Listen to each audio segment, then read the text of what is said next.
요즘 날씨가 얼마나 좋은지 모르겠습니다. 그냥 오늘 아침에도 그냥 창만 열어도 그 바람이 선선하고 얼마나 기쁘고 얼마나 좋은지 모르겠습니다. 저는 지난 한 주간 동안에 베트남에 집회가 있어서 한 주간 동안 다녀왔습니다. 거기서 뭐 실내에서도 집회했지만 야외에서도 집회하고 그랬었어요. 근데 거긴 여전히 낮 기온이 37도더라고요. 그래가지고 제가 입고 있었던 모든 옷이 막 속옷까지 다 젖을 만큼 막 그렇게 집회를 했었는데, 그 옆에 계시던 선교사님이 목사님 좋을 때 오셨습니다 라고 말씀하시는 거예요. 이 무슨 소린가 했더니 요즘 날씨가 베트남에서 제일 좋을 때 라고 하는 거예요. 제가 한국으로 돌아와서 그 인천공항에서 딱 내렸는데 그 쌀쌀한 코끝을 스쳐가는 그 가을의 향내가 얼마나 좋았는지 모르겠습니다. 그래서 그냥 이 자체만으로 하나님 앞에 너무너무 감사하다, 그런 생각을 했습니다. 우리가 역대급 무더위가 있는 한여름을 보냈습니다. 우리가 더운 여름을 보내다 보니까 그것을 그냥 견디고 이겨내는데 급급했었던 것 같습니다. 그런데 하나님께서 또 언제 찾아올 건가 싶었는데 이러한 좋은 계절 가을로 선물로 우리에게 주셔서 얼마나 감사한지 모르겠습니다. 이런 가을이 찾아올 때마다 또 우리 마음 안에 조금은 홀로 된 것 같고 또 외로운 것 같은 그런 감정들이 이렇게 찬바람이 불 때 느끼며, 물론 젊은 청년들 같은 경우 괜히 옆구리가 시렵고 뭐 그런 일들도 있겠지만, 근데 문득 그런 쌀쌀한 가을바람이 이렇게 불어올 때면 이 느낌은 하나님이 우리에게 보내는 시그널이 아닌가 하는 생각을 해보게 됩니다. 그래서 바쁘다고 분주하여서 정신없이 지냈던 그 시간들을 되돌아보면서 하나님 앞에 좀 더 머물고 그분으로 말미암은 그 풍성함을 맛보라고 이 계절을 주님이 저와 우리에게 선물로 허락하시지 않았나 싶습니다. 이 계절이 하나님을 더욱 깊이 만날 수 있는 저와 여러분들 되시기를 축원드립니다. 오늘 말씀 제목이 신앙의 실력입니다. 조금 제목이 뚱딴지 같은 느낌이 들기도 합니다. 무슨 신앙의 실력이 있나? 여러분, 실력이란 말은 말 그대로 실제로 갖추고 있는 힘, 그 역량을 이야기합니다. 가을은 결실의 계절이에요. 그래서 나무는 그 열매로 그 실력을 증명합니다. 공부를 열심히 하는 학생들 같은 경우는 그 성적을 통해서 그 사람이 얼마만큼 실력이 있는지를 증명합니다. 또 요즘 같은 경우 보니까 운동을 열심히 하는 사람들도 있어요. 운동을 열심히 하는 사람은 그 쏟는 시간을 통해서 우리의 몸이 그것을 증명합니다. 제가 청년 사역들을 같이 하다 보니까 요즘 젊은 청년들 덩치가 얼마나 좋은지, 그냥 살 아니고 막 이렇게 쫙 역삼각형으로 쫙 벌어지고 등 근육도 기가 막힙니다. 저절로 생겨진 것 아니겠죠. 제가 만약에 매일같이 열심히 요즘 소위 빨래판 복근을 만드느라고 이 하루에 윗몸 일으키기를 꾸준하게 5번씩 한다고 생각해 보십시오. 여러분, 어느 세월에 그 빨래판 복근을 제가 장착할 수가 있겠습니까? 결코 쉽지는 않을 거라는 생각이 듭니다. 우리에게 있어서도 우리의 신앙을 증명할 수 있는 그 어떤 척도, 이런 것들은 사실 보기가 어렵습니다. 왜냐하면 눈에 보여지는 것이 아니기 때문에 그렇습니다. 그래서 때로는 내 스스로가 제법 나는 신앙이 괜찮은 사람인데 내가 그래도 신앙생활을 10수년 해왔나, 난 모태 신앙인데, 어쩌면 어떤 분들은 본인의 직함이, 교회에서의 섬기는 그 직함이 자기의 신앙의 어느 정도의 수준이라고 여기는 분들도 어쩌면 여기 계실지도 모르겠습니다. 과연 그럴까요? 여러분, 과연 그렇겠습니까? 어떤 것이 신앙의 진정한 실력이 될 수 있을까요? 그것은 첫 번째로 하나님을 찾는 것이 실력입니다. 한번 절 따라해 보시겠습니까? 하나님을 찾는 것이 실력이다. 우리는 하나님에 대해서 분명히 모르는 바는 아닐 거라고 생각이 됩니다. 여러분, 하나님은 어떤 분이십니까? 그러면 여러분들 어쩌면 구구절절 하나님에 대해서 이야기, 우리 하나님은 사랑의 하나님이세요. 인자하신 하나님이세요. 자비와 긍휼이 풍성하신 하나님이세요. 성실하신 하나님이세요. 거룩하신 하나님이세요. 시간만 주어진다면 더 많은 것들로 하나님을 이렇게 저렇게 설명할 거라고 생각이 됩니다. 우리가 외우다시피 하는 시편 23편은 아마도 여러분 안에 신앙 고백처럼 드려지기도 합니다. 여호와는 나의 목자시니 내가 부족함이 없으리로다. 그가 나를 푸른 초장에 누이시고 쉴만한 물가로 인도하시는도다. 내 영혼을 소상시키시고 자기 이름을 위하여 의의 길로 인도하시는도다. 내가 사망의 음침한 골짜기를 다닐지라도 해를 두려워하지 않을 것은 주께서 나와 함께 하심이라. 주의 지팡이와 막대기가 나를 안위하시나이다. 여러분 믿으십니까? 혹시나 여러분들이 열거한 그 하나님이 여러분의 삶에 실제하고 계십니까? 그런데 때로는 문득 제가 목회자로서 성도분들을 대할 때에 분명히 이분이 큰 어려움에 당면하셨고, 또한 때로는 감당할 수 없는 어떤 질병에 걸리실 때도 있어요.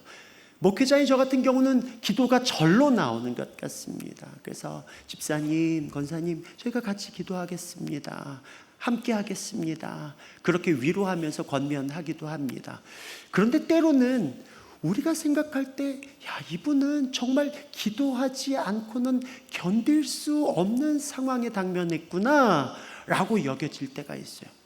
그런데 전혀 하나님 앞에 발버둥 치며 나오지 않고 그냥 내가 할 수 있는 모든 방법들을 동원해보고, 도와줄 사람이라고 하는 사람들은 다 부탁해보고, 이렇게 해도 안 되고 저렇게 해도 안 되면 그때서야 비로소 하나님을 찾는 사람들도 간혹 있으시다라고 하는 것입니다. 여러분, 예레미야서 17장 7절에서 8절 말씀에 보면은, 그러나 무릇 여호와를 의지하며 여호와를 의뢰하는 그 사람은 복을 받을 것이다. 그가 물가에 심어진 나무가 그 뿌리를 강변에 뻗치고 더위가 올지라도 두려워하지 아니하며 그 잎이 청청하며 가무는 해도 걱정이 없고 결실이 그치지 아니함 같으리로다. 놀라운 언약의 말씀 아닙니까? 그냥 주님을 찾기만 하면, 주님을 붙들기만 하면, 주님을 의지하기만 하면 주님이 이러한 은혜로 축복으로 함께 하시겠다라고 약속하고 계시다라고 하는 것입니다. 그럼에도 불구하고 우리의 인생들이 그렇지 않기에 따라 나오는 11절의 말씀에 보면은, 불의로 치부하는 자는 자고새와 같다라고 표현하고 있습니다. 여러분, 성경에서 자고새는 하나님을 의지하지 않는 사람을 표현할 때 나타나는 새입니다. 이 새의 특징은 알을 품는 새예요. 물론 모든 새가 알을 품겠지만 남의 알 품어주는 새입니다. 시키지도 않았는데 남의 알 정성스레 품습니다. 이 알이 떨어져 있으면 그 알 가서 품고, 저기 떨어져 있으면 저 알 가서 품고, 그러면서 그 알이 부화할 때까지 막 금식하면서 그 알이 부화하기까지 애를 씁니다. 그리고선 새끼가 태어났어요. 딱 보니까 자기 엄마가 아니에요. 처음엔 모르죠. 그냥 따르다 보니까. 근데 무리를 보니까 그것이 아닌 것을 알고 필경 중년에는 그것을 떠난다라고 이야기하고 있어요. 내가 보살폈으면, 내가 의지했으면, 내가 공들였으면 그것이 나에게 뭔가를 해줄 것처럼 여겨지는 그런 삶을 살아가고 있는 그런 자들을 향하여서 하나님께서는 이것처럼 어리석은 자가 어디 있느냐라고 이야기하는 거예요. 하나님을 의지하지 않고 엉뚱한 데 정성을 쏟고 있는 사람들을 향하여서 자고새와 같다라는 거예요. 그래서 13절 말씀에 이렇게 기록하고 있습니다. 이스라엘의 소망이신 여호와여, 무릇 주를 버리는 자는 다 수치를 당할 것이라. 무릇 여호와를 떠나는 자는 흙의 기록이 되오리니 이는 생수의 근원이신 여호와를 버림이라. 생수의 근원되는 여호와를 떠나서 주님 아닌 다른 허탄한 데 마음을 두고 있는 자들은 수치를 당할 것이다. 그 이름이 그냥 흙바닥에 써진 것 같아서 그냥 바람만 불어도 쉬 사라져버리는 인생처럼 그렇게 될 것이다 라고 성경에서는 말씀하고 있습니다. 그래서 시편 73편 말씀에 보면은 내가 항상 주와 함께하니, 내가 주와 항상 함께하는 것만으로도 주님이 내 오른손 붙들어 주시고, 내가 요동하고 흔들릴 때에 나의 반석, 영원한 요새, 나의 분깃이 되어 주시겠다라고 주님이 약속하고 계시다라고 하는 것입니다. 여러분 기억하시기 바랍니다. 하나님을 찾는 것이 실력입니다. 아무나 하나님을 찾는 것 아닙니다. 하나님을 애써 믿고 의지하고 찾을 수 있는 것도 능력인 것입니다. 어려움이 찾아와도 내가 하나님을 의지하지 않았던 사람은 절대로 하나님을 찾아낼 방법이 없어요. 우리가 고백한 그 하나님이 어떤 분이신지 그냥 이해하고 열거하는 데 그치지 않고 그 하나님을 나의 삶 가운데 실제적으로 경험하며 이 가을에 그 주님으로 충만케 되어지는 저와 여러분 되시기를 축원드립니다. 두 번째로, 내 신앙의 실력은 바쁠 때 나온다. 내 신앙의 실력은 바쁠 때 나옵니다. 오늘 우리가 아까 읽은 본문 말씀을 보니까 예수님이 공생애 때에 있었던 그 사건입니다. 예수님께서 안식일 날에 성전에서 말씀을 전하셨습니다. 말씀을 전하다 보니까 어둠의 권세에 사로잡힌 사람이 있었어요. 그 사람을 자유케 하고 그 사람을 치료해 주셨습니다. 그리고선 이제 성전에서 나왔는데 보니까 시몬의 장모가 열병으로 고통받고 있었어요. 거기에까지 또 찾아가셔서 주님이 그 사랑으로 치료해 주시는 것을 보게 됩니다. 하루가 온종일 얼마나 바빴는지 모르겠습니다. 근데 예수님께서 귀신을 쫓아내시고 병든 자를 낫게 하셨다는 소문이 온 동네에 파다했습니다. 여기 성경에 보면은 저물어 해질 때에 모든 병자와 귀신 들린 자를 예수께 데려오니 라고 말씀하고 있어요. 그러면서 뒤이어서 온 동네가 그 문 앞에 모였더라. 지금 바쁜 일정으로 말미암아 해가 뉘엿뉘엿 지고 있는 그 와중에 지금 온 동네가 예수님이 계신 그 문 앞에 다 모여든 거예요. 병든 자들, 귀신 들린 자들 온통 다 데리고 왔어요. 예수님께서는 한 사람도 거절치 아니하시고 다 고쳐주시고 만나주시고 치료하여 주시고 회복시켜 주시고 자유케 하시는 은혜를 그들에게 베풀어 주셨습니다. 어쩌면 밤이 지샜는지도 모르겠습니다. 예수님이 얼마나 피곤하셨을까요? 근데 여러분, 바로 뒤 이어 나오는 구절이 새벽 아직도 밝기 전에 예수께서 일어나 나가 한적한 곳으로 가사 거기서 기도하시더니 라고 말씀하고 있습니다. 아니, 그 피곤한 육체를 이끌고 하나님 아버지 앞으로 나가는 거예요.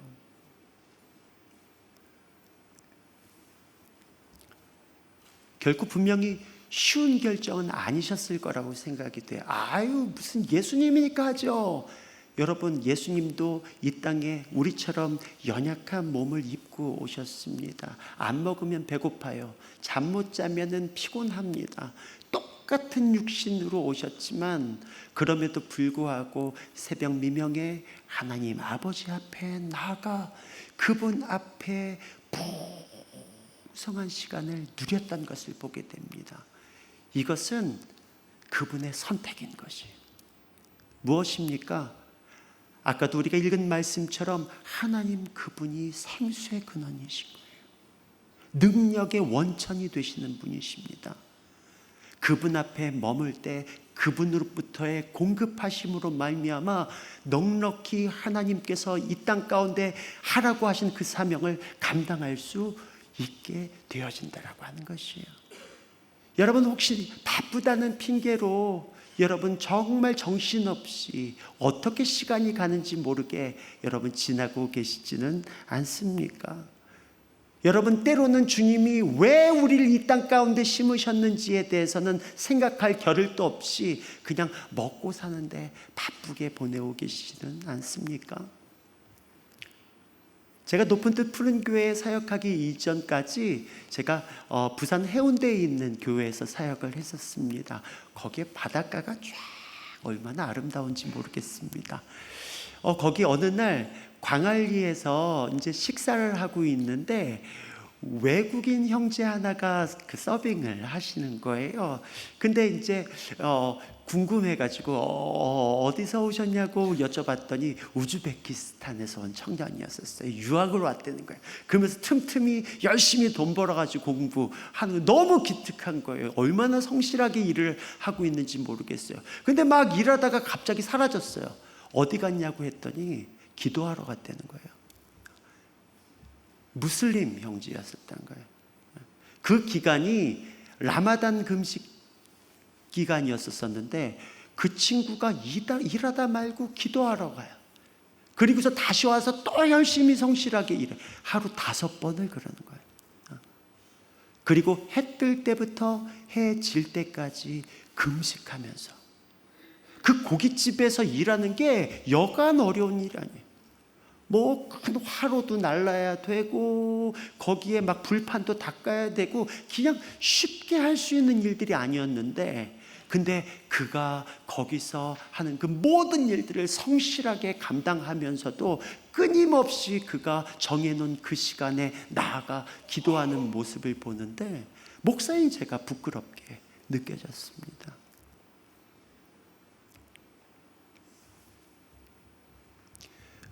요즘 모두가 다 바쁘다고 그래요. 요즘은 조그만 꼬마 아이들조차도 바빠 막 그러면서 정말로 진짜 바빠요. 막 그 어린애들이 무슨 학원을 밤 11시 12시까지 돌아요.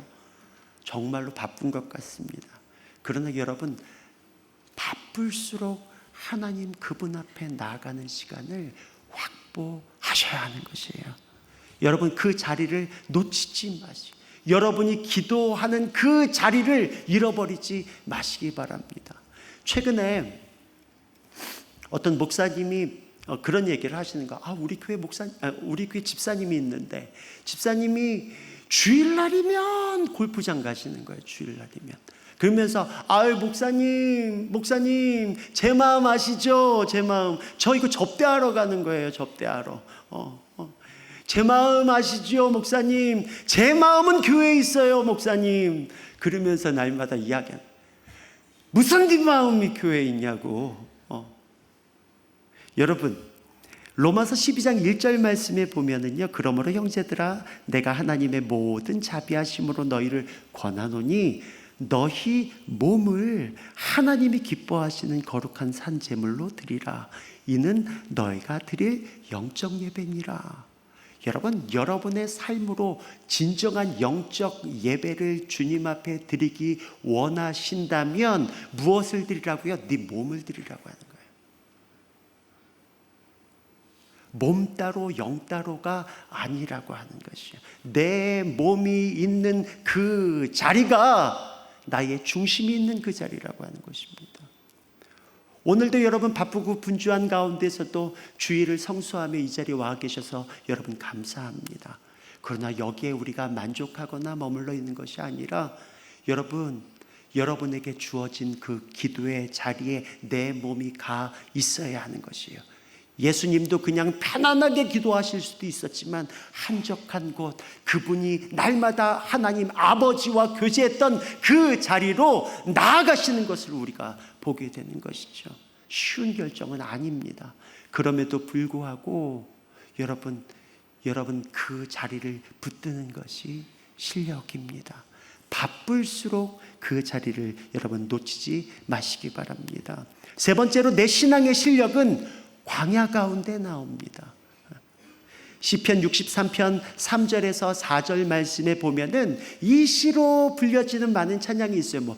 주의 인자하심이 생명보다 나음으로 내 입술은 주를 이러므로 내 평생에 주를 송축하며 주의 이름으로 내 손을 들리라.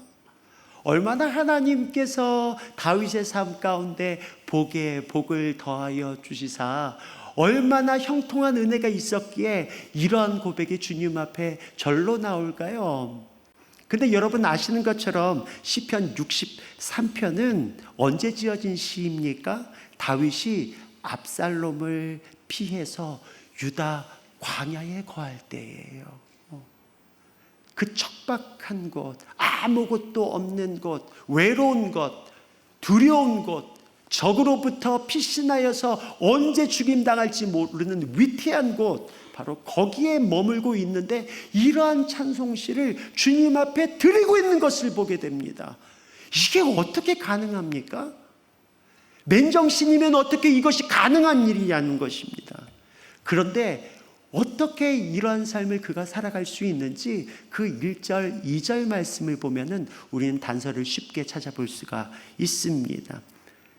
1절, 2절 보면 하나님이여 주는 나의 하나님이시라. 내가 간절히 주를 찾되 물이 없어 마르고 황폐한 땅에서 내 영혼이 주를 갈망하며 내 육체가 주를 앙모하나이다. 그러면서 2절에 뭐라고 고백하고 있습니까? 내가 주의 권능과 영광을 보기 위하여 이와 같이 성소에서 주를 바라보았나이다. 지금 이 시가 지금 광야에서 지어진 시라고 하는데 내가 성소에서 주를 바라보았나이다 라고 이야기하고 있는 거예요. 이게 무엇입니까? 사실은 이 표현은 과거형이요. 과거에 하나님의 영광 앞에서 예배했었던 것을 추억하며 고백하는 것입니다. 그가 예루살렘 성전에 있을 때에 거기에서 날마다 하나님 앞에 나와 그분의 영광 가운데 거하고 그분의 풍성함을 맛보고 그분으로부터 힘을 얻고 누렸던 그것이 그냥 거기에서 쫓겨남으로 단절된 것이 아니라 내가 지금 상황은 광야 가운데 거할지라도 내가 성소에서 누렸던 아버지의 영광을 바로 이곳 가운데서도 동일하게 누리고 있다라는 것이에요. 이게 실력입니다.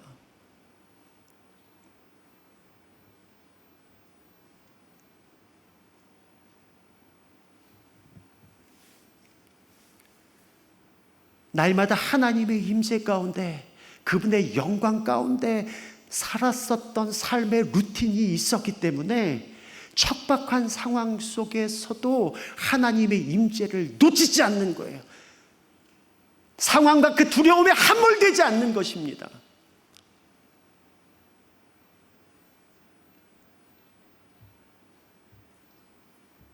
저와 여러분의 진짜 신앙의 실력은 우리의 인생에 찾아온 광야 때에 극명하게 나타나게 될 것입니다. 어려움이 찾아왔을 때 하나님이 없는 것처럼 살아가고 있다고 한다면 이전에 우리가 목사건 장로건 권사건 직함이 어떤 것과 상관없이 내 신앙은 꽝이었던 것이에요.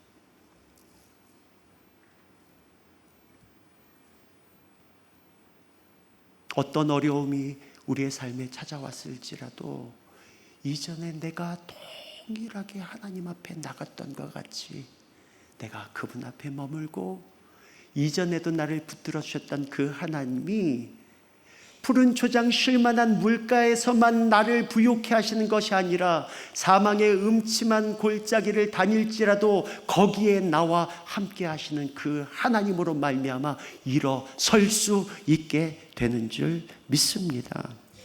이것이 신앙의 진정한 실력이 되는 줄 믿습니다. 우리는 그래서 우리가 하나님 앞에서 경건의 삶을 살아가는 그 습관이 대단히 중요합니다. 우리는 보통 루틴이라고 하죠. 골프 하시는 분들 같은 경우 열심히 연습을 합니다. 비가 오나 눈이 오나 바람이 부나 똑같은 형태로 계속해서 연습을 합니다. 그래서 어떤 상황에도 내 마음이 흐트러지거나 변함이 없이 그냥 똑같이 그 공을 딱 칠 수 있는 능력, 그걸 보통 루틴이라고 합니다. 여러분, 여러분의 신앙의 루틴은 어디 있습니까? 어떤 상황에도 요동치 않고 똑바로 하나님 그분을 바라보고 붙들 수 있는 그 여러분의 삶의 신앙의 루틴은 어디 있습니까? 네 번째로, 내 신앙의 실력은 갑자기 생기지 않는다. 어느 날 문득 갑자기 내 신앙이 확 성장하고 이런 일 없습니다. 여러분, 말씀 묵상할 때마다 그 말씀이 꿀송이처럼 정말 닳습니까? 그냥 말씀에 깊이 빠져들게 돼서 어느덧 읽다 보니까 3시간이 4시간이 갔네. 물론 그런 경우들도 있어요. 여러분, 목사는 항상 은혜 받겠죠.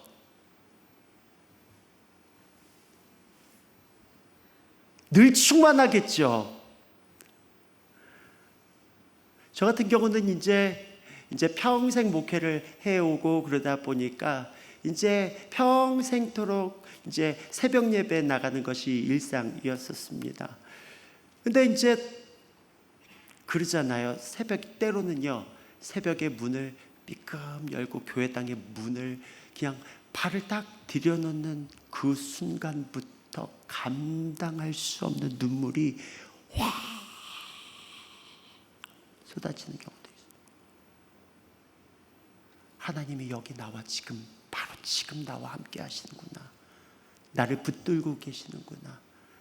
나를 아시는구나. 내 처지와 형편을 주님이 아시는구나. 너무 위로가 되고 힘이 돼서 그날 예배는 혼자 다 은혜를 독차지하죠. 그래서 막 아버지 기도하다 보면 성도들이 어느새 다 돌아간 후에요, 기도가 몇 시간을 어떻게 했는지도 모르게 내 기도하는 그 시간, 그때가 가장 즐겁다. 정말 기쁘고 행복합니다. 근데 맨날 그래요? 맨날 그러면 얼마나 좋겠어요. 때로는 밤늦은 시간까지 신방하고 사역하고 그러다가 쪽잠 잤다가 아침에 막 깨가지고 정신없이 나오면 그냥 혼미할 때도 있습니다. 분명히 내가 말씀을 듣고 있었는데 아까와 비슷한 상황으로 성도들이 다 어디로 가셨지 할 때도 생긴다는 것입니다. 여러분, 그 시간은 허투루 보내는 시간일까요?